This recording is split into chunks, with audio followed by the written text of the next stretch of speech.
Happy holidays, everyone. It's time for a brand new edition of the Gimme the Hot Sauce podcast, reunited, and it feels okay. We're here celebrating the holidays. That Grinch. A couple of weeks ago, Stacey and I were in Miami. Last week, I had to do some duty at Channel 7, but we're all back in Tim's palatial Palatine Studios with a new edition. How you doing, Tim? Red as always. I've never been more red because it's Christmas. I'm telling you, he's looking at that movie Scanners like he's getting ready to explode. I'm not scanning you guys. Or for he's the past 10 constipated. minutes. One or the other. Well, they go hand in hand. You start scanning when you're constipated. Jeez. You know, for Christmas, somebody should have got you one of those portable blood pressure checkers. No. Well, I bet he's high right now. I bet he's high right now. Look at his face. Could be because of you two guys. No, it's nothing to do with us. I'm pretty sure it is. I was a normal tone, and then you guys walked in. The hypertensive feeling started to elevate. Wow. Blaming it on us. Yeah. Hey, did you get anything good for Christmas, Whispers? No, I was the giver. The giver. That's usually how it Tell goes folks in my house. about your special delicacy that you serve for your Christmas gathering. Swedish meatballs. Yeah. Had to make But hundreds you're of Irish. them. How do you make Swedish meatballs? I'm half Norwegian. Oh, I didn't know that. Oh, Yeah. Learning things about people all the time. Tell folks how That's where long the you height and the spent good looks came from. cooking 1,000 Swedish meatballs. It takes 6 hours.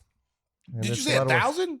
No, about 250. It still takes just as Oh, long. I was getting ready to say, wow. But you get get your- out of your- the house. The Kelly family very hungry. You put like 8 to 10 in the skillet at a time, even though you've got a few skillets going.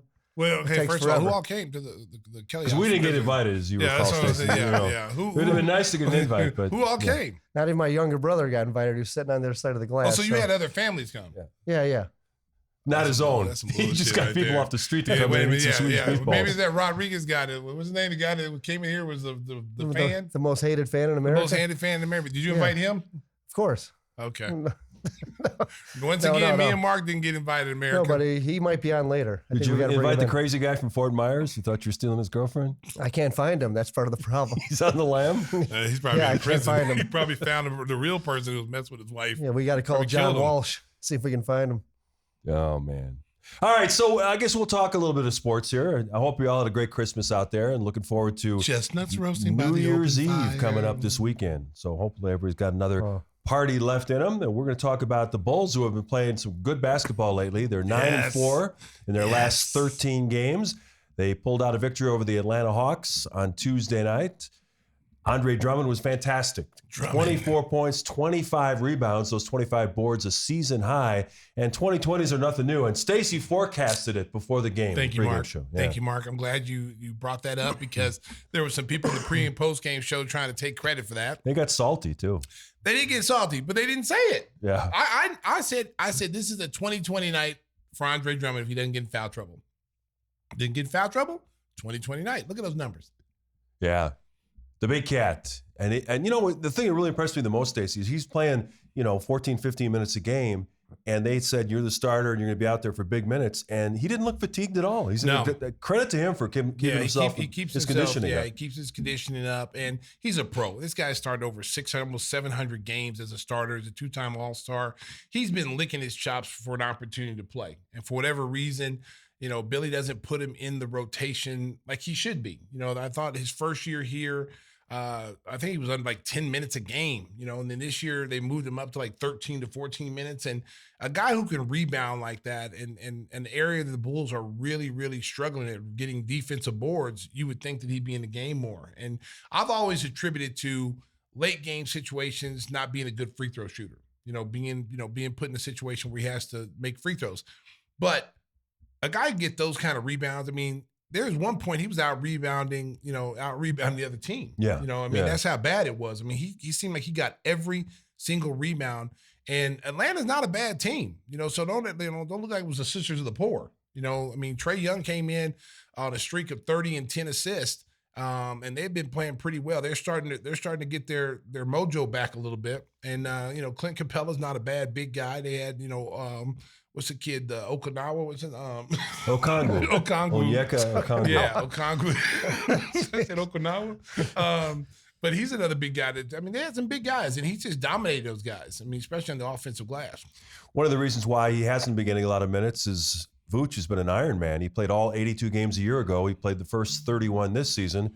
But our local guy, Max Struess, kicked him in a very sensitive area. And you could tell that night that Vuce was in a lot of pain. He finished that game, surprisingly enough, because he was on the ground for a long time.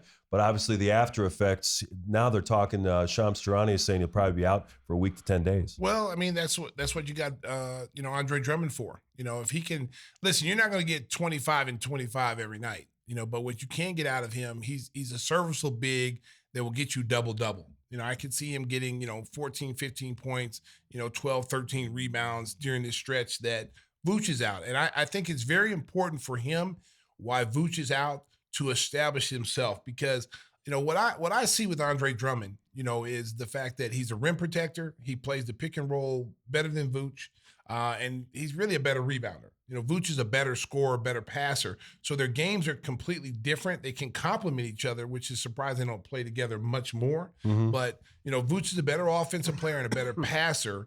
But Drummond, for what the team needs, especially down the stretch, Mark, when the game is on the line, he's a better rebounder, he's a better rim protector, and he can get out and defend the pick and roll better than Vuce can. Whispers, what's the worst kick in the groin you ever got? I know you dabbled in the mixed martial arts. I've taken a few shots, and a lot more than that, Mark. He's had a bunch of freaky encounters, baby. No, we're not talking about the free candy stuff you used to get back in the day. Hey. But most people don't realize you're not allowed to wear a cup in competition. Okay.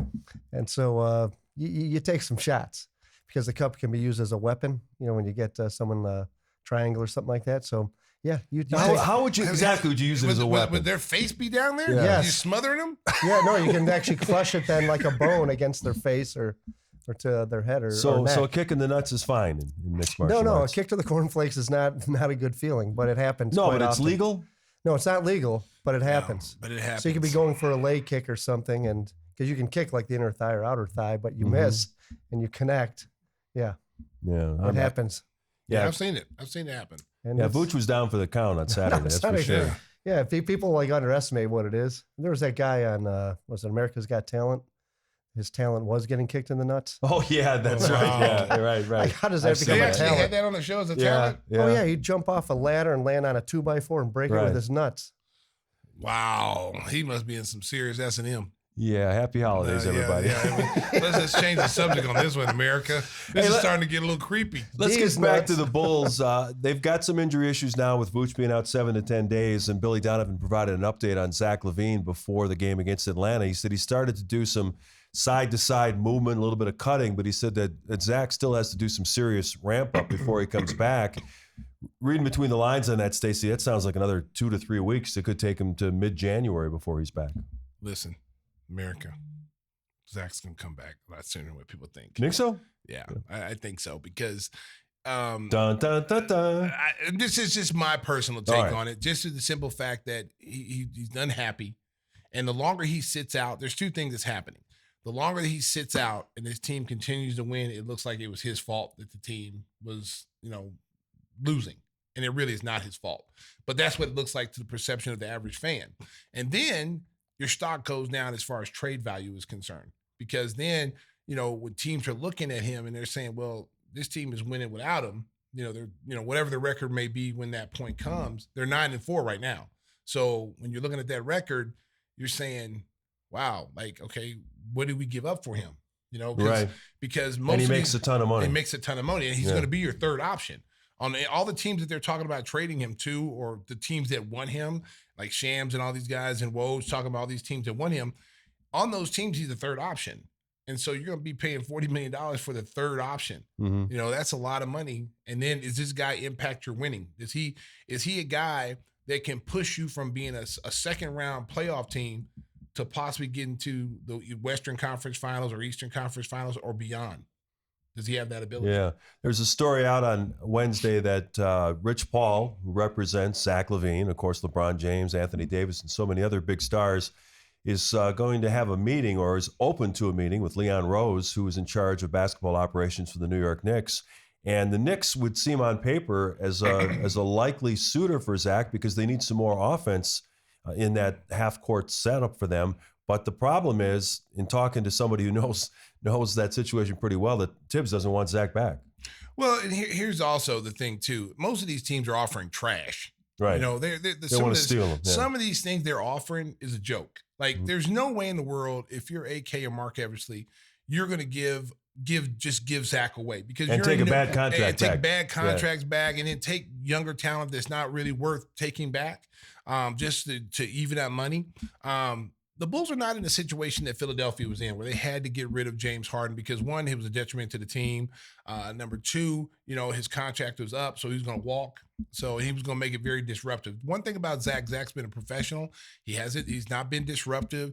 He's been a supportive teammate, which that's what you want to see if you're the organization. Like you don't want to have a guy say, we don't want you around our younger players. We don't want you around the team. Just stay at home.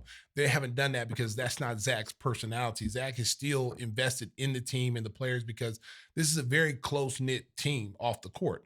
So everybody loves Zach. And so Zach has been the ultimate teammate right now. Even with the team's success, he's been cheering. He's been, at every meeting. He's been at practice. He's been helping the guards, So that's a good sign. But everybody who wants Zach, you look at some of these trade proposals, it's like, are you serious? Right. Like for the Lakers to be telling everybody Austin Reeves is not on the trading block, like he's untouchable.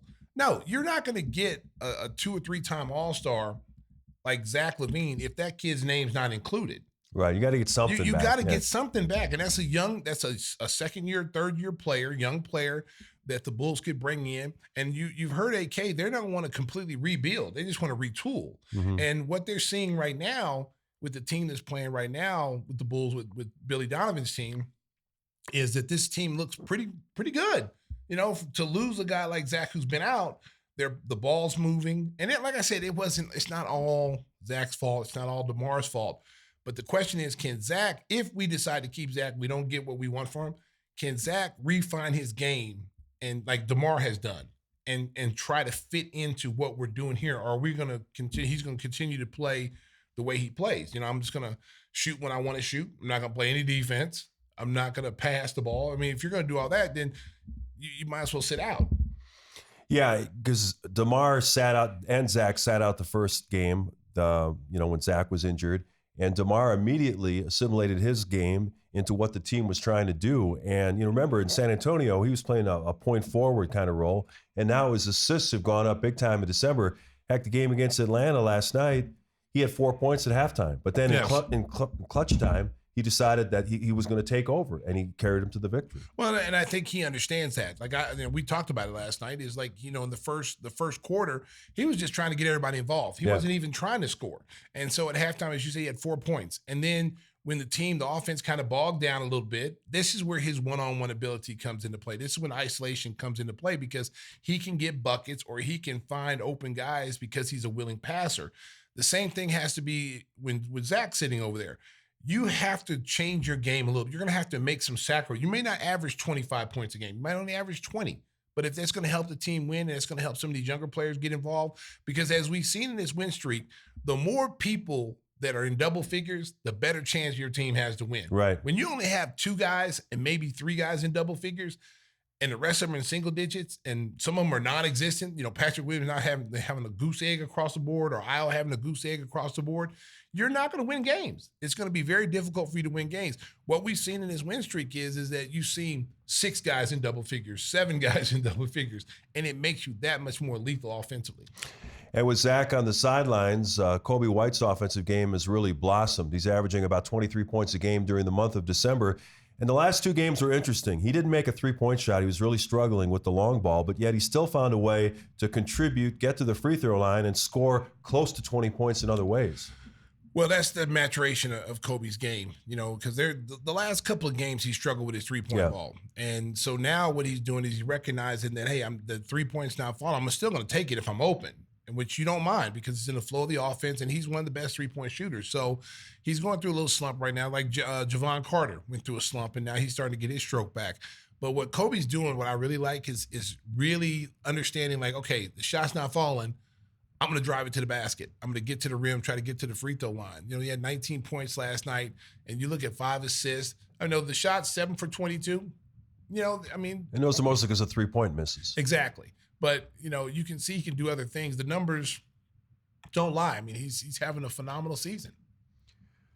We're going to have a special guest coming up in our next segment, a guy that was very popular with Bulls fans, Ronnie Brewer, who was part of the bench mob with the Tom Thibodeau teams from 2011 to 2013. He's going to join us and talk about his NBA career and what he's doing now as head of recruiting at the University of Arkansas.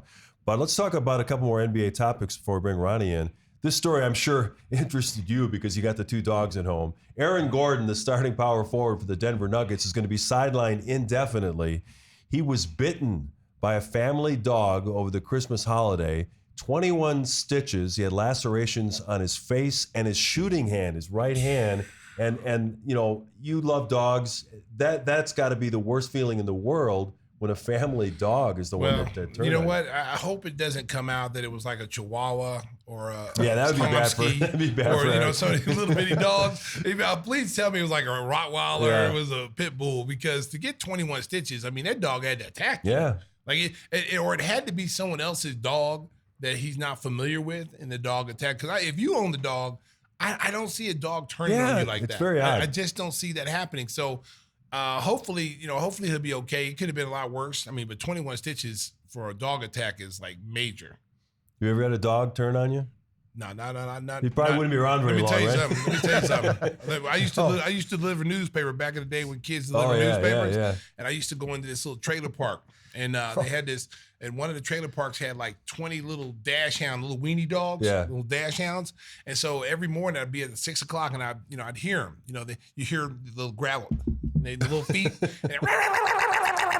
and I would throw the newspaper, and they would chase me, and they would literally tackle me, and I'd be getting attacked by like 20 little weenie dogs, man. So I had to go tell the people, like, hey, look, if you don't put your dogs up, you're not getting the paper. Yeah. Because, if you've never been attacked by weenie dogs, America. Hey, I had German Shepherds on my route. I was living in fear of that. Oh, man, I'm telling you. The dangers that a paperboy had to go through back in the day. I know. Well, you guys have no idea. What all right, what do you got? Well, when I was growing up and had to ride my bike back from work to my parents' estate, I was chased by massive Rottweilers, but the worst were the Irish Wolfhounds. They're this tall. You get a pack of those chasing after you, and they could run like deers. They ever get you? They ever catch you? No, my dad gave me a piece of telephone cable to hit them with and spray paint to spray them with. Wow. But if I had wiped out on my bike... That's some great parenting right there. Hey, it toughens you up. Wow. But the job of a paperboy was tough back in the day. I mean, when did they stop delivering the newspaper? Like kids stopped delivering newspaper. You remember that? It's been a while, yeah. Like you used to have the little pouch, and you put all the paper in. Passage, and you were throwing the paper. And then you have to get up at 4 in the morning on Sunday. Sunday morning, you get the big ones. The huge papers, all the advertisements. They're still confused. Get a picture of an Irish Wolfhound. Can you pop one up? I don't think you guys know what this is. Listen, no one really cares. Yeah. Okay, your story. I thought you were telling me you were attacked. At least me and Mark. I was attacked. Me and Mark were literally attacked by dogs. You ever talking about you ran to your estate? We didn't have an estate. They ran to a estate. I didn't mind the German Shepherds and the Rottweilers, but these things. Okay. This is like having a Sasquatch coming out of the woods. Cujo or what? They're terrifying. They're 5 feet tall. Oh my God. Haunted hounds. I got attacked by bats. Careless one day. whispers. I got attacked by little bats one day. You ever seen bats? I tell you, bats, like 6 in the morning. Oh, here you go. There's the Irish Wolfhound for all of you watching. I thought it was Tim. Yeah. No, that guy's smaller. That guy looks way too happy. I don't know what's going on there. That looks like some freaky stuff. Yeah, you got a pack of those chasing on your bike. Let's get that picture off of there. Keep our PG rating. I don't like that at all. Oh man! Hey, let's talk a little football before we bring in Ronnie Brewer. The Bears have won 3 of their last 4, and yet the Justin Fields debate rages on. They put on 21 points right off the bat against the Arizona Cardinals, and they sat on the lead. But a lot of that goes back to play calling. Again, it's the offensive coordinator getting conservative. It's not Justin Fields' fault. You race out to a 21-point lead, and then all of a sudden, let's just chill. Okay, you scored 6 points in the second half and had to hold on. Come on, man.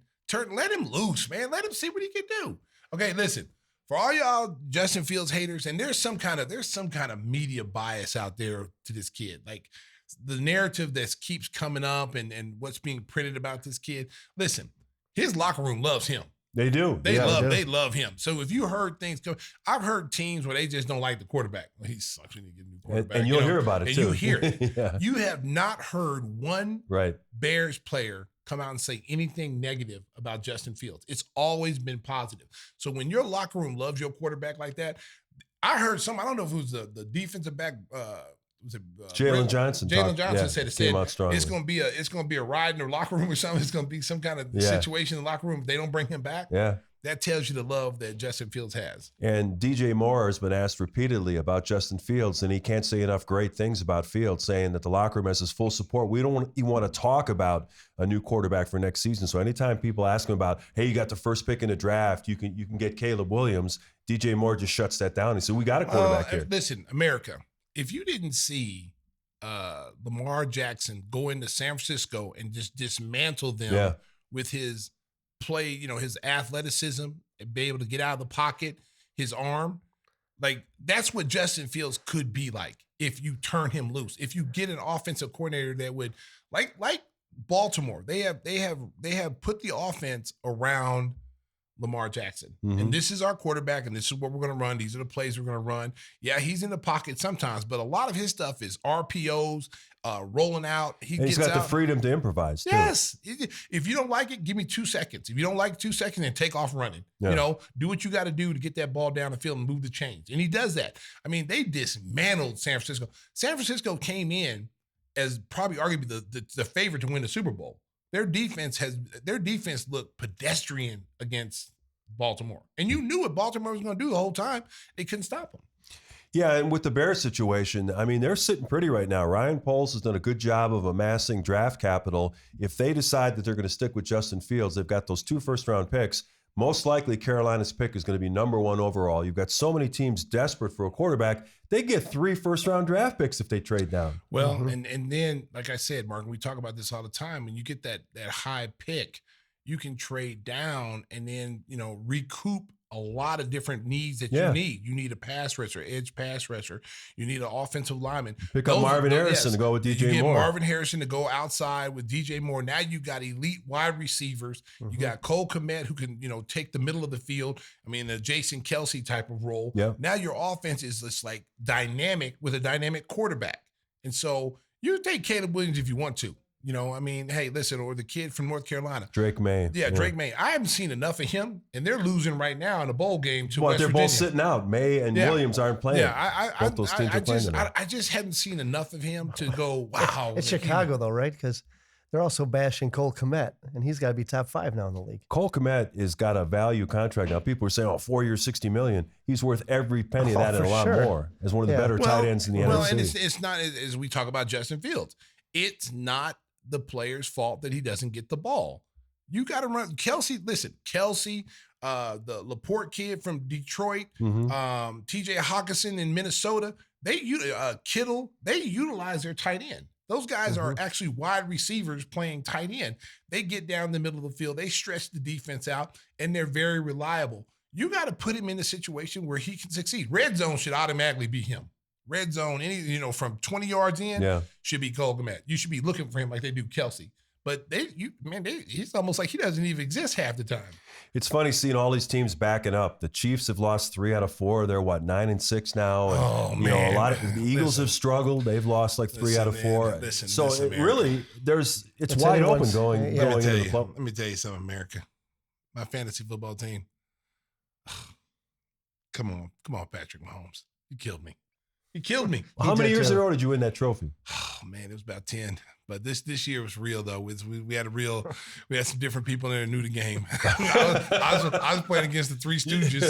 They upgraded the field. Yeah, we upgraded the field, and we was playing for big money. And I'm in the semifinals. Right. I was in the semifinals. I was winning by 10,000, and then Patrick Mahomes. I needed to come through for me. He let me down 2 weeks in a row. He's had a bad 2 season. weeks in a row. He let me down, but we were able to withstand it because of my defense. But this week we weren't. We couldn't hold us. Oh man.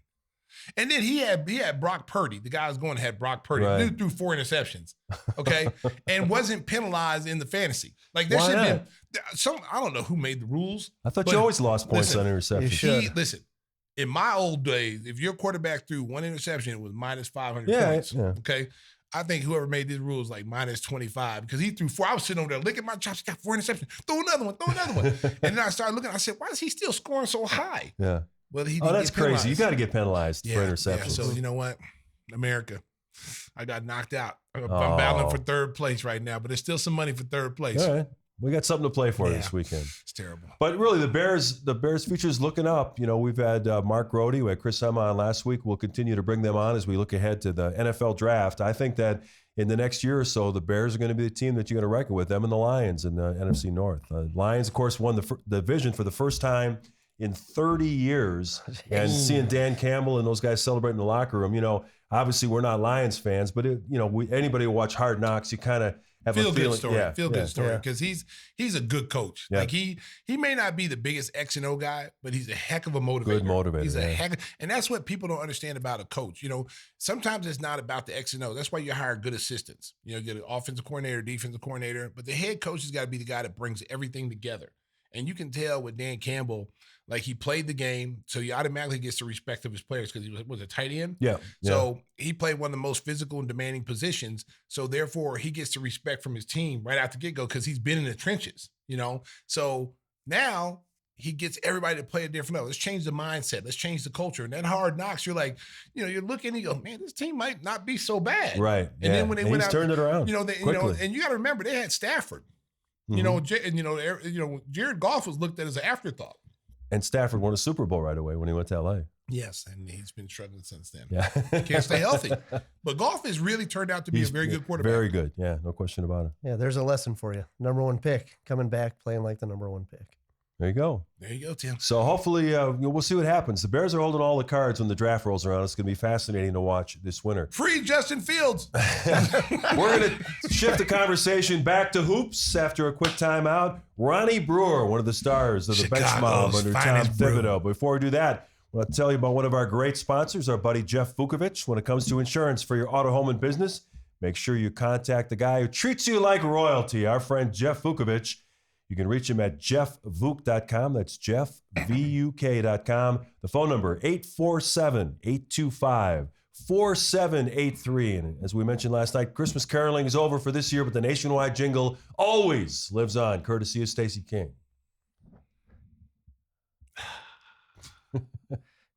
Nationwide is on your side.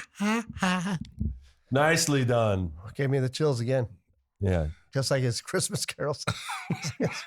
It's time to freshen our drinks and welcome in Ronnie Brewer as we roll on Gimme the Hot Sauce on a couple of days after Christmas. Welcome back. Gimme the Hot Sauce rolling on December 27th as we're taping from the palatial Palatine studios of Timmy Whispers. Would you spill something on yourself, Tim?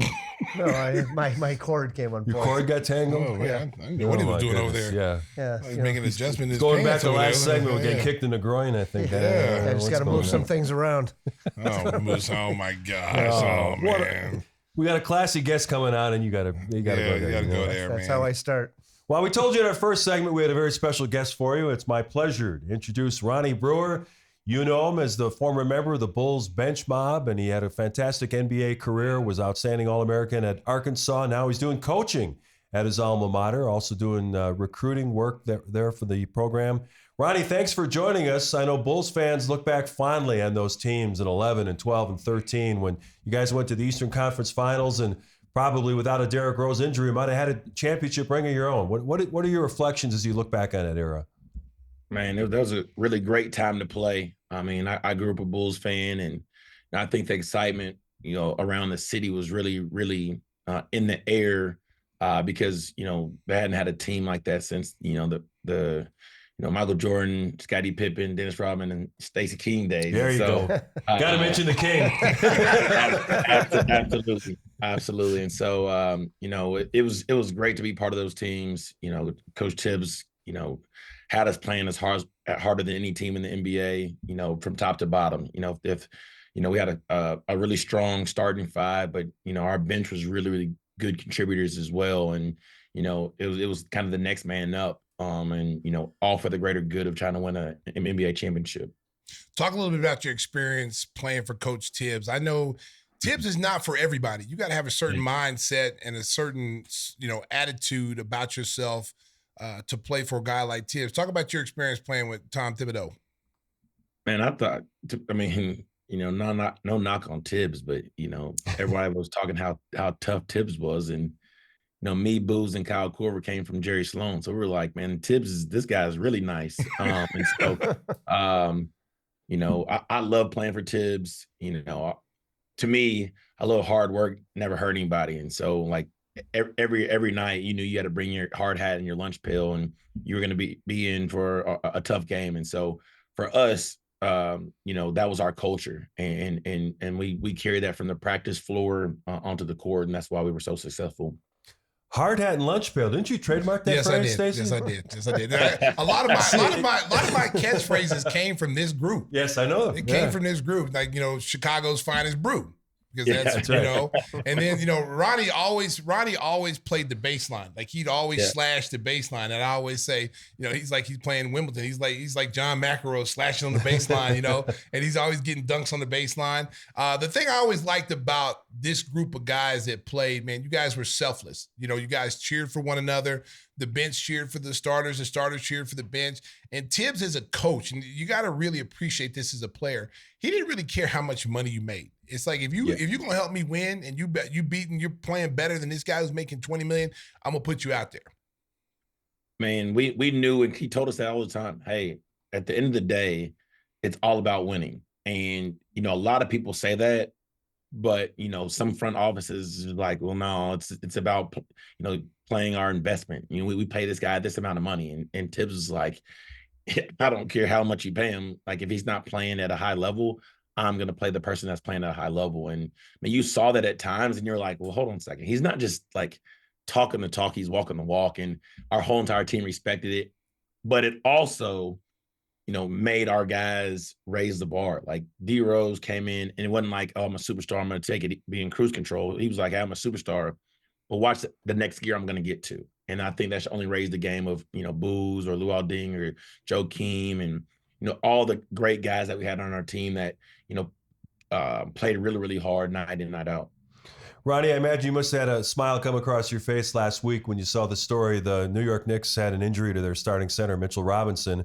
So they went out looking for a guy to fill in. And all of a sudden, here comes your old teammate, Taji Wu. Taj Gibson gets picked up. I was watching the game against the Bucks last Saturday. Tibbs had Taj out there for like 30 minutes. He's sitting on his couch. Now he's playing 30 minutes, against one of the best teams in the NBA. That's Tibbs, though, right? Hey, whenever you have, I always say, man, whenever you have a trump card in your pocket, like you feel good when you're playing spades. For Tibbs, if he had a guy that he knew, like what his pedigree was going to be, that, hey, it's going to be no ulterior motive. It's just, hey, I want to win, and whatever way I can help the team win. And I'm going to play hard every possession, and I don't need my name in the paper with being the superstar. He wants him on the roster. That's why you always saw Tibbs with the D Rose, Tibbs with the Joakim Noah, Tibbs with the Luol Deng, Tibbs with the Taj Gibson, and it was great to see Taj come across the waiver board, and to see that he got claimed and that he actually got to play, because one thing about those guys that Tibbs gets, you stay ready so you don't have to get ready, and Tibbs knew he can count on Taj. Talk a little bit about Derrick Rose coming to the Bulls and how magical that time was for you guys, because you guys were so close to getting to the NBA Finals, and I think a lot of people here got a little disappointed when Derrick didn't go out and recruit guys when LeBron and all those guys were free agents.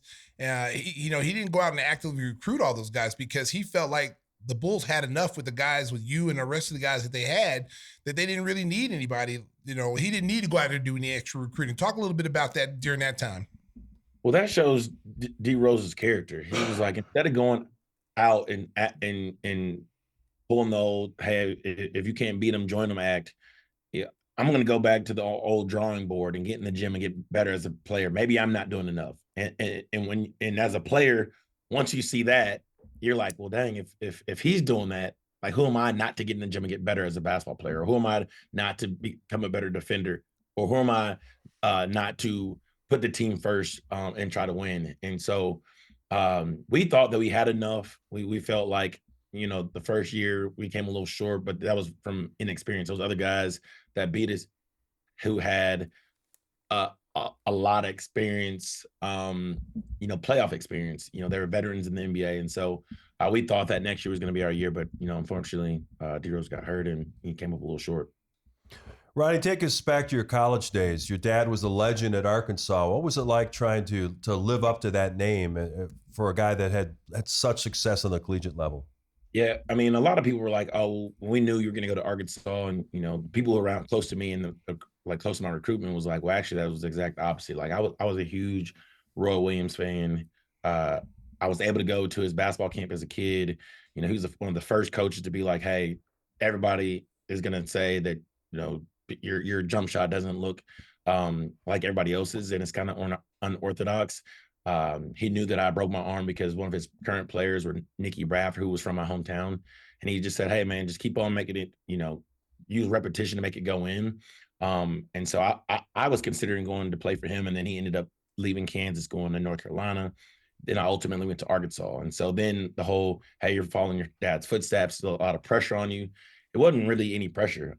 I felt like, I wasn't allergic to hard work. And so wherever I went, I was going to be in the gym. I was going to get in the weight room to get stronger. I was going to watch film to work on my basketball IQ. And then I also wanted to be a place that they were going to hold me accountable academically, because that was something that was really important on my mom, that, hey, you're going to go to college, you're going to get a degree, and you're going to do well in the classroom. And so wasn't really any additional pressure, but I loved the experience. Coming here to the University of Arkansas is, a second to none experience, playing in Bud Walton, one of the best atmospheres in college basketball. It kind of made it an easy choice for me and choosing Arkansas. Talk a little bit about what it was like growing up with a dad who's such a legend at every level that he's been at: high school, college, and then, making it to the NBA, being a first-round pick, I think 7th pick overall in his draft, playing with Sidney Moncrief. So he had a pedigree coming out that was unbelievable. So growing up as a kid, did you feel that pressure? And did your dad work with you a lot? An NBA guy teaching you some things that maybe, coaches couldn't teach you. Yeah, I mean, obviously when my dad was in high school, I wouldn't thought of, they're a legendary team in Arkansas. They went undefeated. Maybe ranked as one of the all-time greatest teams in Arkansas high school history. But then when he went to college, I played on the same team as Marvin Delph and Sidney Moncrief. And they were, tagged the term the triplets. Well, that kind of threw me for a loop because, growing up, I had met Marvin Delph and Sidney Moncrief, but I also had met my dad's brothers. And then I had met my mom's brothers, and they called them the triplets. And I was like, I don't think they look like you at all. and so that took a long time as a kid to be like, why are all these people saying you're a triplet with these people who are not your brother? But it shows that, like, he had a lot of success at the college level. It showed that he had success in the NBA level, and for me to be able to lean on him, to me, he was just dad. And so I asked him questions about life and basketball, and he wasn't one of those dads where it's like, hey, you got to work out 5 times a day and you got to do this. It just happened organically. It's like, my dad's like, if you want to be one of the premier basketball players in the country, like, you're gonna have to put some work in, but it's gonna have to be on your terms. And so, every time I'd be like, hey, do you mind coming to the gym? And my mid-range game is not working, or I'm not reading the defense like I want to, and I'm not seeing the stuff that I want to, and be able to lean on him to be able to tell me the secrets that he used to be successful, and the work ethic he used. And to me, more off the court stuff helped me a lot, as far as like different investments and travel and taking care of your body, and the grind and what it took to get in the lineup. Like when I was in Utah my first year, I was drafted 14th. I wasn't really playing a lot my rookie year, and so I was like, man, I was so confused. But like, I was able to lean on him to be like, what do I need to do as a young pro to be in this league for a long time, and basically show them that you are a true pro, that you're coming early, that you're staying late, that you're working on your game, and you're lifting, and you're in conditioning, and you're selfless, and you're cheering for your teammates even if you don't get in the game. It's all about winning, and that's what stuck with me. And I think he really helped me because he allowed me to get to the NBA, but he allowed me to stay in the NBA for a while too. I'm curious what you think about today's NBA. Steve Kerr made an interesting comment the other day where he said basically the league has legislated defense out of the game. We're seeing so many scores now, high 140s, 150. The Indiana Pacers are scoring like 130 a game. You prided yourself on being a great defensive player. So many games in the modern NBA turn into three-point shooting contests. Do you still enjoy the game as much as you did when you played, or do you think it's deteriorated in some fashion because it's so reliant on the three-point shot? I wouldn't say it's deteriorated. You know, I think every era of basketball is completely different, and that's why it makes it unique and it makes itself great in its own self. But again, I prided myself on defense. You know, I played for coach that Sloan was tough as nails, Tibbs was tough as nails, and you had to get a stop. And if you weren't getting stops, you weren't playing, or you weren't playing in crunch time. And so I think now you're seeing more utility players who are scorers or not two-way players. But that's why the two-way players stick out like a sore thumb, because they do play well on offense, but they also compete at the defensive end. Guys like Jimmy Butler, who, I'm a huge fan because, he has an old school game where he's going to be competitive on both ends of the floor. When I look at the college game, I always wondered this for years, like guys at the college level play defense. They get up, they pressure guards, they pick up full court, they stay on their guy. What is it and why is it that when they get to the NBA, it seems like they forget how to play defense? Like, they don't move their feet like they did in college. They don't stay on their guy. Everything's switching. You think about the switching. I hate the switching defense in the NBA because in my eyes, watching it every night, Ronnie, it's like you present a mismatch every single time you do it. No matter what, no matter who you switch, it's a mismatch every night. You being a good defensive player, what do you think about that? Well, first of all, why it got to that, I blame the internet. I blame Sports Center and talk shows because in all reality, they don't show. I mean, back in the day, they weren't showing the San Antonio Spurs on Sports Center, even though they had the best record in the NBA and they were winning championships left and right. They wanted to see the highlights. They wanted to see the crossovers. They wanted to see the dunks. They wanted to see all those. In all reality, it's great. I mean, that part of the game is great, but they're not showing guys diving on the floor. They're not showing guys taking charges. They're not showing good rotation defense. They're not showing a guy locking somebody up repetitively. That's not what's considered sexy or attractive. So in college, that's what's expected, and that's the norm because that's what's going to allow you to win games. In the NBA level, we're just going to strategize of switching or not a superstar, not guarding a superstar. But that's why you're going to see a whole bunch of high scoring games, and you're going to see a lot of 3-pointers and Steph Curry. That's why he's gonna rewrite the history books where nobody's gonna be able to touch it because the style of play that the NBA has these days, and because it's not as physical, it's not as strenuous on defense. He's going to be able to play for a lot more years if he wants to, because you're not going to be having hand check. You're not going to be physical. You're going to be able to play freely. You're going to be able to knock down shots. But I like that because I love basketball. I love where we're at the NBA, and so I don't think it's a knock on how people play now, but it's just a lot different than how it used to be. All right, Ronnie, brace yourself. This is the portion of the interview where we let Timmy Whispers ask a question, and we never know what he's going to ask, so be prepared. Yeah, I'm never allowed till this point, but that's in case somebody hangs up on us. That way, we at least got most of the interview. At least we got most of the interview in before they hang up on us. Oh, Ronnie won't be the first. Besides you making all these slam dunk reels, sometimes with Stacey giving the call, and sometimes being credited for Kyle Korver being a great 3-point shooter because your defense in practice from Utah to the Bulls. Yeah. The one thing we have to find out about, because you're friends with Jimmy Butler, and he plays all these characters, especially when the season starts. Yeah. Is it true you became friends because you couldn't stand his country music blaring, but then he walked out with some cowboy boots and a cowboy hat on? That's 100% true. There you go. His rookie year, we drafted him, and I'm like, okay, that's cool. Where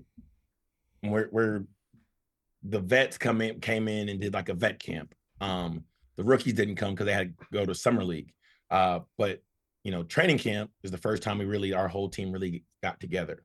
So, I'm on the road and I'm in my room and I'm like, man, dude, I'm gonna have to call the front desk because whoever's like next to me is playing country music nonstop.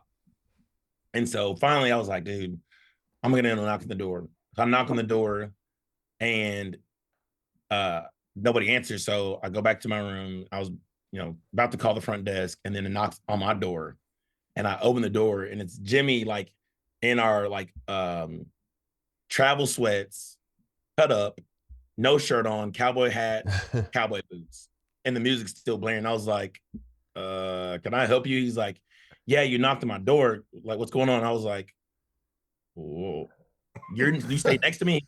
Yeah. I go, dude, no way you're listening to country music. Like, yeah. Like, and it's really my fault because I like didn't get to know him as much as I should at the particular time. But like right then and there, it like intrigued my interest. Like, well, let me ask like questions about you so I get to know you. And then right after that, we were like best friends because I was like, I mean, I'm from Arkansas, listen to country music. Like, I grew up riding horses, and he's from Tomball, Texas. So I had a lot of similarities and things in common. So but yeah, that was really the first time meeting Gimme. That's a really funny story. Way to go, Whispers. Because the funny, because you remember I give everybody nicknames, and so Gimme was a rookie, and he was only probably playing 8 minutes a game. And on the plane, he came up to me one day. He's like, Stacey, he's like, man, you be getting everybody some cool nicknames, man. Why don't you give me a nickname? And so I said, Jim, well, you're only playing like 5 minutes a night. You got to do something. You're not being able to do nothing in 5 minutes. I can't give you a nickname. You got to earn that. He said, man, just come on, man. Just give me something, man. Everybody got something, man. You got, Taj, you got, hard hat lunch pail. You got, hard hustling muscle. You got D Rose, the Windy City Assassin. Just give me something. So I said, all right, Jimmy, let me think about it. So then Jimmy got in the game one day. It was like just some murder minutes where you guys were beating somebody by 25. Tiz called off the dogs, and they put Jimmy out there. 90 seconds left. Yeah, he put Jimmy out there for like about 6 minutes. Jimmy had like 3 buckets in a row. Yeah. So then I gave him the nickname, Jimmy G, Jimmy G buckets. The G stands for gets. And so he came up to me the next day. He said, "Oh man, that was dope. I like that nickname. I said, well, I hope you get more minutes, bro. I hope you get more minutes because where it's going right now, I don't know if you're gonna be able to get any buckets." And so now he's ran with it. So that time, honestly, that was some fun times, covering you guys, because you guys were fun to watch. You guys, every single night, the one thing I really liked about that group, every single night you guys took it personal when teams came to Chicago. Whether you won or lost, they knew that they weren't sitting their stars out when they came to Chicago. They wouldn't say, "Oh, this is an easy game. Let's sit our guys out." They knew coming to Chicago that you guys were going to play them tough for 48 minutes the whole time. And that's what I really liked about that team. You guys were really, really hard-nosed, defensive team. You could score. You could do a lot of different things. It was a fun time watching you guys play. Man, I think that, and people say this in professional sports, but like we really lived it in professional sports. Like we were as close-knit group, like close like a family than I think anybody in the NBA, because we felt like you had to be that close and you had to like mesh because you had to trust the next person beside you.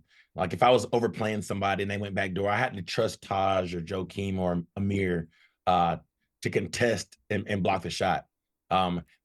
Those guys knew, well, if I want to go block the shot, I have to have somebody to smash down and cover my guy because I'm going over to help, somebody get beat. And, 9 out of 10, 10 out of 10 times we were going to do that. And because we did that and we got stops on the defensive end, it made it fun offensively because we're going to share the ball. We didn't have any guys that were selfish or looking guys off or had alternative motives about, what they were trying to do. It was all about, hey, man, we're trying to go win a championship and put another banner up there because of the history that came before us. And it didn't help that, the years we were there, it seemed like the Bulls had every commemorative reunion for every championship team. So we had to see, Michael and, Scotty and Dennis and all these guys coming back. We'd been around you and, saw Scotty, but like, seeing Michael Jordan come back, you're like, oh crap, or Ron Harper. Yeah. You're like, man, and hearing them talk crap to you.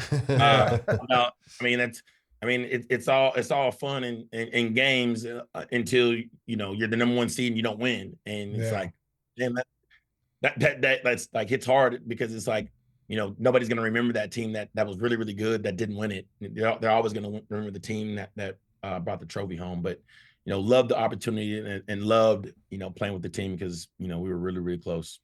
How special was it that your dad played here and then you got here? So I think you guys are the only two in Bulls history have a father-son playing the Bulls organization. How special was that when you decided to come here and you got here and you ended up here in Chicago? How special was that for you? It was really special because, like I said, I grew up a huge Bulls fan. Here at Arkansas, our local TV stations played WGN. And so, and I tell this story all the time. Obviously, I knew who Michael Jordan was. I knew he was really, really good at basketball. But, when I was really, really young, they would say the starting lineup. And when Scottie Pippen, they would announce Scottie Pippen, they would say from, Central Arkansas or Hamburg, Arkansas. And I was like, oh, there's a guy from Arkansas in the NBA that's winning championships. Like, he's got to be the best player in the world. So when I signed with Chicago, I tell everybody that story because it's literally the truth. Like, I was Chicago down throughout my whole house, meeting Scottie Pippen, and having my dad there. It was like, man, it was just a crazy moment that, obviously my dad played there, but also idolizing Scottie Pippen because, he played on the Bulls and he was from Arkansas. Yeah, it was really cool. And to be able to see all the banners around is just a cool situation. Hey, one more thing. I got one more thing about Arkansas. Okay, so you guys are starting to become a pipeline to the NBA these last few years. I mean, you got, Bobby Portis, you got Jordan Walsh in Boston, Daniel Gafford in Washington. People are starting to notice you guys are starting to have some serious talent down there in Fayetteville. Talk a little bit about what Eric Musselman has done down there and how important it is for you guys to continue to not only get these guys to graduate, but to give them the opportunity to chase their dreams in the NBA.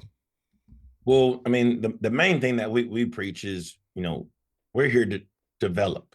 You can go to a school and, it could be a phenomenal experience and you can get to the NBA, but there's not a staff in college basketball that's more experienced or has a more NBA experience than the Arkansas Razorbacks. Eric Musselman being a head coach in the NBA for multiple teams, Key Smart being a head coach in the NBA for multiple teams, myself playing in the NBA, you're going to get an NBA experience.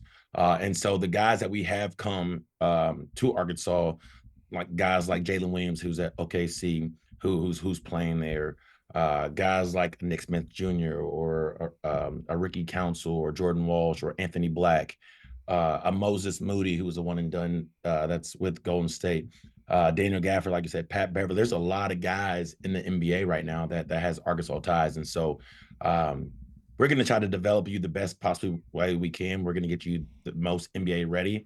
But we also going to hold you accountable off the floor. I think that's one of the things that our student athletes, parents enjoy the most is like, we're going to do exactly what we tell you going to do.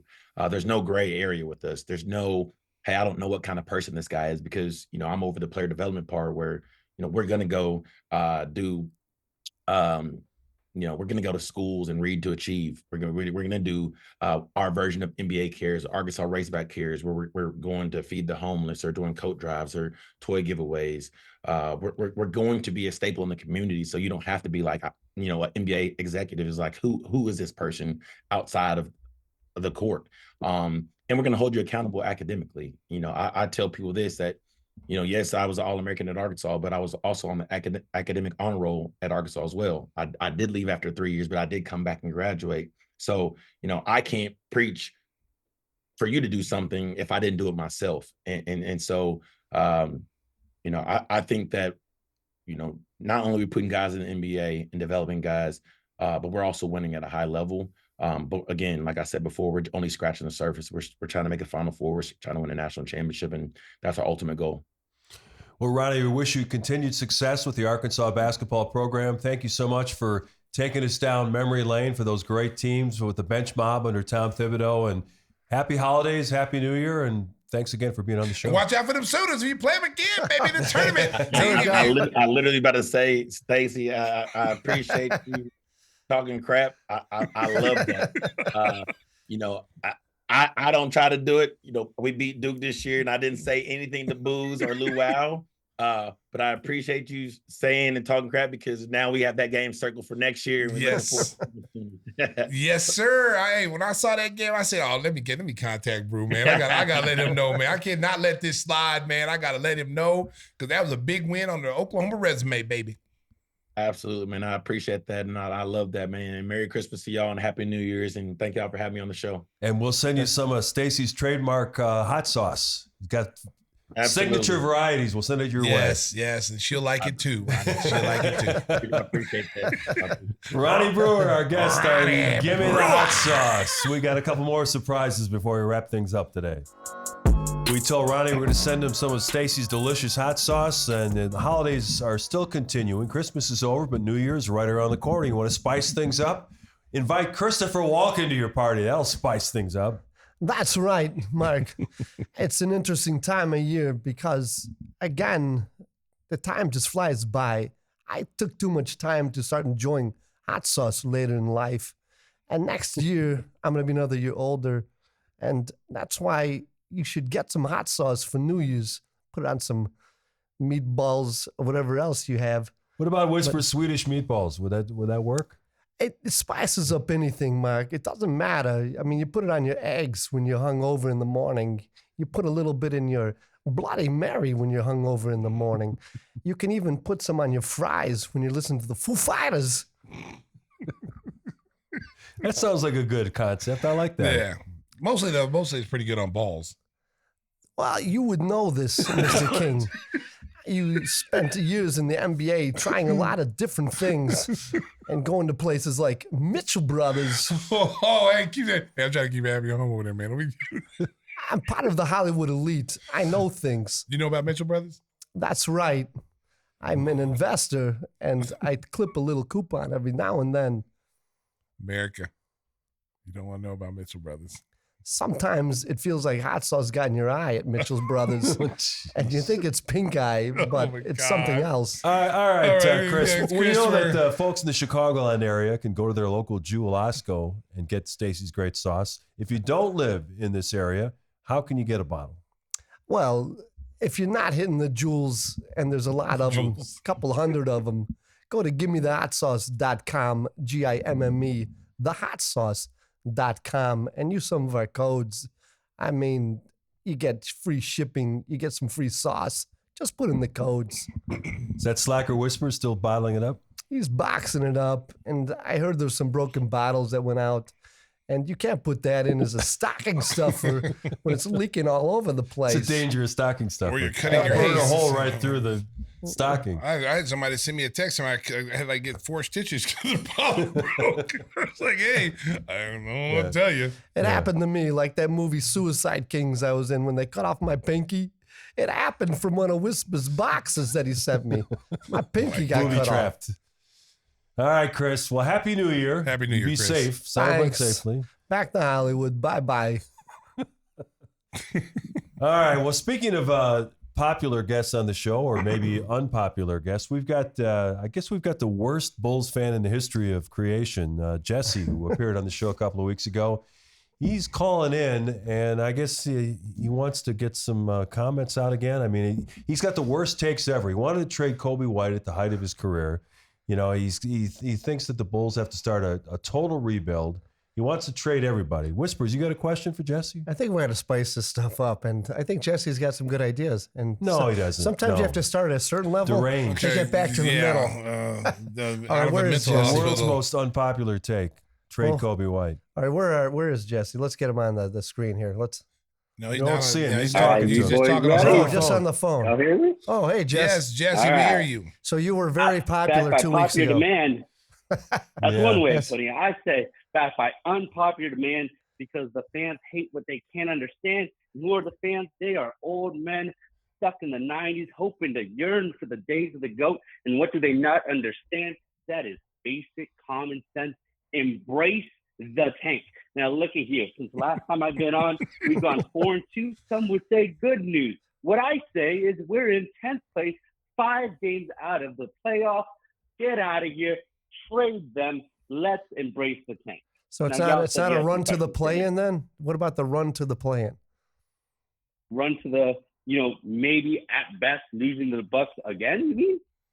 Oh, Jesse, first of all, we've had to come during this win streak. We battled our way into the 10th spot. We were below that before that, and we weren't even considered even in a play-in. Now we've got ourselves at the 10th position. We're 9-4 throughout this thing. If this Bulls team continues to play the way it does, they got a shot to get themselves legitimately in the playoffs, because there's a lot of teams that are not playing well right now. A lot of injuries to certain teams. So Indiana's starting to come back down to earth a little bit. So there's a possibility the Bulls could move up, and then there's a trade deadline. Who knows what's going to happen over that time? There's also a possibility that one day I might hit 5'7", and here I am at 27 years old. That ain't a great possibility, I'm sure, and that is what it is. But what I can tell you is that while you might say we're getting better, Coby over these last 6 games, scratch that, has put up decent numbers, 25-5. But have you guys noticed he is down to 30% with his threes? So much for Timmy's prediction about him being on that 3-point contest, huh? Okay, first of all, you said you're 5'7", or you below 5'7"? 5'6". Okay, so you're about on the edge of being a horse jockey. Okay, so you'll be out there ready to run the Kentucky Derby with those tanks. All right, Jesse. Got something there. Jesse, let me tell you something. Hey. Listen, let me tell you something about Coby White. Coby White is still playing extremely well. The 3-point ball is not falling, but it's expected. He's probably tired. He's playing a lot of minutes. He's playing hard on defense. So yeah, his 3-point shooting is going to suffer a little bit. A lot of people's 3-point shooting is suffering. It's a league-wide thing. Steph Curry's 3-point shooting is suffered this year. So if you look at the numbers across the board, this is pretty normal. But I'll take Coby doing what he's doing right now. We're 9-4. He's playing well, and he's got a chance, hopefully, to win the most improved player. And he's got a chance, possibly, depending on how the Bulls finish up towards All-Star break, maybe get on the All-Star team. Now, look, I'm not going to be here to hate on Coby White. I actually like Coby White, because I think he might actually be able to give us some trade value. Because the thing is, you said it yourself, Zach Lavine, $40 million at best, a third option. He's going to get us what? Rui, maybe D'Lo, maybe Gabe Vincent, maybe a second-round pick. I want myself some first-round pick. Let's go ahead and package Coby White with Andre Drummond, who just for the first time in his life actually helped out. Listen, Jess, this is the time I wish I had that little dog collar that I could shock you wherever you're at, closet you're in, or wherever you're at, and everybody can hear you yell, because I shocked you. Every time you say something crazy, I shock your little ass, okay? We're not trading Coby White. He's 24 years old. If you are going to rebuild, you want to rebuild with a 24-year-old who's been in the league 4 years in experience. He would be your elder statesman at 24 years old, and you build around him and Patrick Williams. As far as trying to trade him to get a first-round pick, no, it's not going to happen. Not going to happen. I don't think anybody in their right mind, any NBA team would make that trade. Would you think anybody would make that trade, Mark? No, and he wants to throw Andre Drummond in coming off a 24-point, 25. Oh, you want to trade Andre Drummond now for a first-round pick? He wants to get rid of him, too. I want to get me some value, because Zach Lavine's getting you a second. DeMar DeRozan's on an expiring contract, and Vuce, the best we can get is sending him over to the EuroLeague, and we might get a printer. Did you say, wait a minute, hold on. There was a little disconnection on the phone, reception on the phone. Did you say send Vuce to the EuroLeague? Is that what you just might get a printer in return. Oh my God! Hey Jesse, we're gonna send Max Strus to your house and kick you in the groin. Yeah, right? exactly. You know what? Your takes are stale. They're stale. They're awful. And who let this man on this show? America. Hey, Timmy Whispers. It's Timmy Whispers guy. Hey, Jesse, tell us what your thoughts are on the Blackhawks, though. Blackhawks. I'm not here to talk for the Blackhawks. I'm here to talk about embracing the tank. So with that, boys, I hope you have yourself a happy New Year's. In the words of another short, chubby, but lovable SOB, Eric Hartman, screw you, I'm going home. Hey, listen. Most unpopular fan in the world. Hey, that's a bad attitude to have there, Jesse. That's our guy, Jesse. Yeah, Jesse, we giving you airspace. You going to hang up on us? What kind of bullshit is that? He just hung up on us. Did he really hang up? That's all right. Yeah, he's gone. Wow. Good riddance to the most unpopular Bulls fan. Hey, Bulls fans, make sure you leave comments on the YouTube channel so we can roast Jesse's ass. I don't even like that song, Jesse's Girl, anymore. Yeah. No, it doesn't fit him. Hey, D, we got any real fans out there with some comments? Yes, we do, gentlemen. All right, starting off with Matt from our YouTube. Can someone ask the front office why we are allergic at signing and drafting anyone above 6'9"? We need size, more rim protection, and apparently we also It says that we need to lead to fast breaks. Interesting. Well, I've kind of said that too. I think we got too many guards. I've always said that. We got a lot of guards. I don't know Billy's fascination with guards, and I think one of the fascinations with them is the way the defense is being played with all the switching and stuff.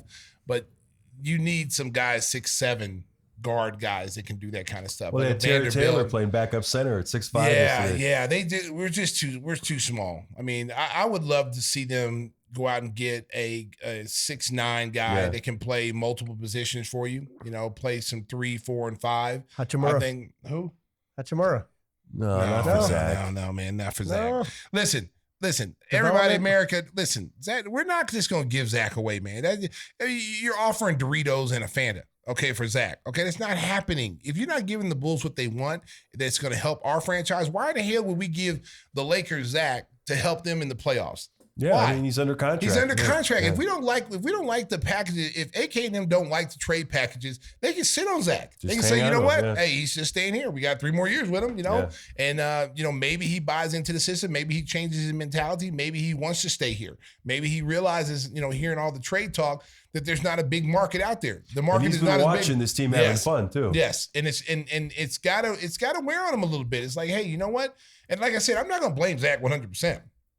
Could Zach be a little bit more of a team player and pass the ball? Yes. DeMar has changed his game. He can do too. But also, Billy's got to take some blame in that too, because they're playing for him. If they don't play the style that Billy wants, Billy should sit them. Say, hey, this is now we're going to play. We're not going to play iso ball. But you can't blame those 2 guys for the way the team has been playing up until this point. So now they've proven, like, at least with DeMar, it's proved that he can change his game a little bit to fit what they're trying to do.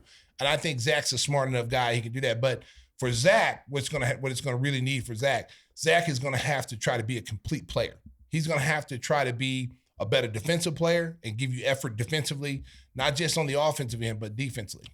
Let's take one more. Cisco. All right, so this one is from longtime listener, viewer Ben Feldman. I'm confused about Draymond. Or about Drummond. Sorry, wrong name. I'm confused about Draymond, too. Me, too. Oh, my God. This guy's been drinking. He's a Draymond, Drummond. I'm all confused about Drummond. He's literally the best rebounder per minute in the NBA for the last decade. Why doesn't he get more minutes? Well, you know what? It's a good question, because I also have been wondering that, this is a guy that's probably playing about 14 minutes a night. It's started almost 700 games. So, Ben, I feel your pain, especially with his team lacking rebounding and lacking size. I've always wondered why he hasn't played. And, the big thing we said last night, Mark, at the game when we were doing the game is that I felt he's going to do a 20-20 game. I felt that. He's going to get the minutes. He doesn't have to worry about getting pulled out.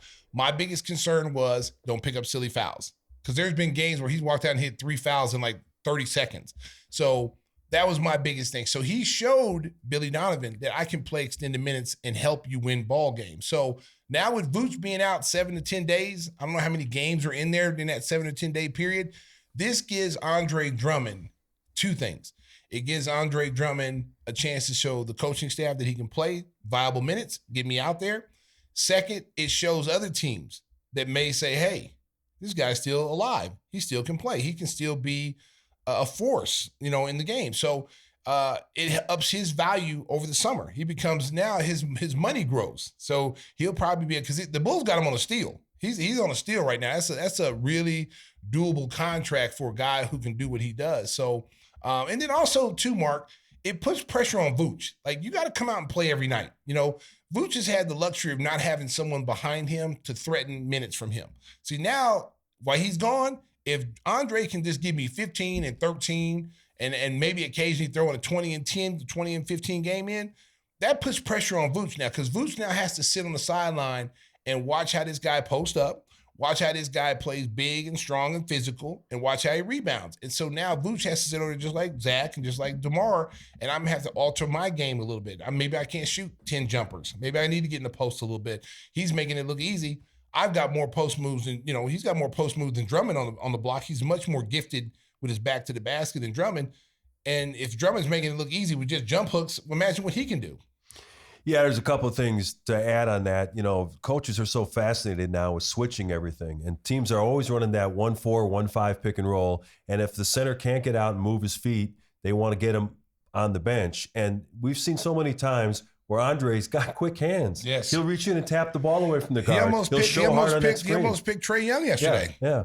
You know, and Trae Young got the ball back, but he knocked the ball away from Trae Young. So, and he moves his feet really, really well. Like he's always, if you watch the two, the difference is, you know, Vooch plays a drop zone and Drummond plays, I'm up there in your face. And there's a big difference. And it makes it harder for that team to run their sets, because when you see a guy doing a drop zone, and if your center sets a good screen and you roll to the basket, it becomes a 2-on-1 break. That's why you kept seeing those lobs yesterday to Capella that was so wide open that they had no one that could, the backside guys weren't there. Drummond did his job. He stepped out to help, but no one helped. And you heard Ronnie Brewer talk about it in the segment that, playing for Tibbs, it was like one guy would go help and another guy would have to crash down and help that guy. So, that's you didn't see a lot of that last night, but they made, when it counted, they did it.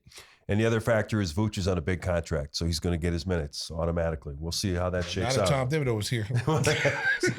that's a whole different ball game. Tom no question about it. You'll play some defense, boy. And everybody's busy celebrating the holidays with family and friends. Maybe you're not watching much TV over the last couple of weeks. Whispers, you got any recommendations, things you've been watching? I've watched Maestro. That's gotten a lot of publicity. Yeah, Leonard Bernstein. It's been in theaters. Now it's available on Netflix. And extremely well done, even if you don't know his history. A conductor, writer, producer. He did a little bit of everything in music.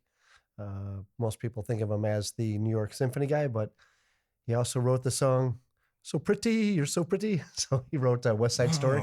So the guy from The Hangover is playing Leonard Bernstein. Yeah, right? and what's crazy, he looks just like him. Like without more additional makeup. They did do his hair up and stuff. Yeah. But he does his voice and then the mannerisms. Yeah. And Who's you think you're him? watching Leonard Bernstein. Who's playing him?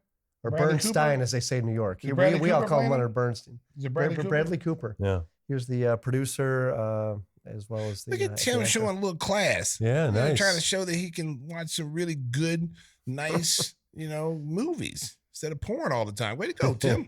Well, Freak. there is a movie called Maestro on Red too, but that's also Yeah, good. it's a whole different story. Come on now. It's a different kind of a conductor stick, but we won't go there. Okay. Probably off the tracks. And Stacey's continuing to sail along with the Vikings. Vikings. I'm on season 6 right now. Coming to the end of it. I'm telling you, America, if you have not watched this show, I guarantee you, watch this show. You'll be thanking me. You'll be saying, Stacey, thank you for recommending Vikings. It's an awesome show. It's coming down to the end now, and so a lot of the characters they're changing. They're changing. That's all I can tell you. I don't want to give you all. I don't want to give it away. I want to give it away. But I'm gonna tell you what I'm gonna go see this weekend though, because we're still in town.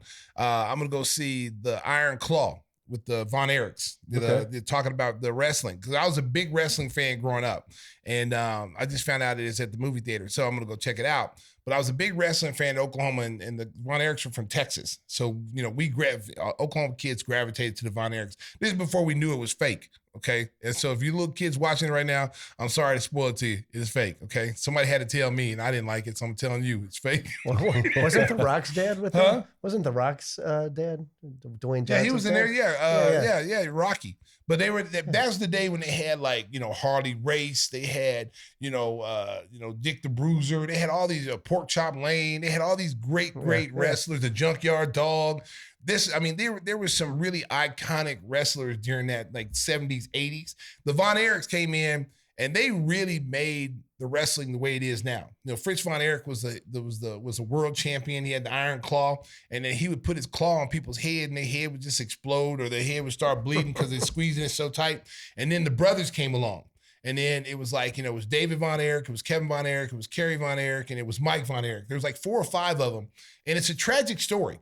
It's a tragic story because each one of those kids, the pressure of trying to follow from their dad and to, in this business, and according to, history, the dad really drove these kids to be the best at this professional wrestling. So he had so much invested in it. And so they end up 4 or 5 of the kids of the sons passed away. There's only one left. Well, speaking of sports stories, I got a chance to watch the George Brett documentary on MLB Network. And this was a really interesting story. His older brother, Ken Brett, was the more accomplished athlete in high school growing up. he went on to pitch for about 10, 12 seasons in the major leagues, the Red Sox, Angels, and a bunch of teams. And Brett in this documentary talks about how hard his father was on him and just treated him brutally throughout because he favored the older son. And he always thought that Ken was the better athlete. So George was starting to get recognition. He got drafted in the later rounds, and then he started working his way up through the Royals minor league system. And all of a sudden, he worked with Charlie Lau, and the light came on, and he started hitting, crazy averages and started progressing to be one of the best hitters in baseball. And his dad still wouldn't give him any respect. He always favored the older brother. He would always talk down to him. And the funny thing was, the year that Brett almost hit 400, he hit 390. After 390, he won MVP, all these different honors. His dad called him up and he says, "You couldn't get 5 more lousy hits to hit 400." Oh, wow. So, that's on the documentary? Yes. Wow. Man. It's really well done, and George is very raw and candid. So if you like sports docs, this is a good one to check out. It's been featured on the MLB network, and I'm sure you can pick it up on demand. Yeah, just speaking of baseball, because I just lost one of my good friends at the University of Oklahoma, Ryan Miner. Yeah, Ryan Miner, who was the guy who replaced Cal Ripken's the Ironman streak, and we ended up taking third base from Cal Ripken as he retired, and ended up breaking the streak because Cal Ripken probably could have played another 50 games if he really wanted to.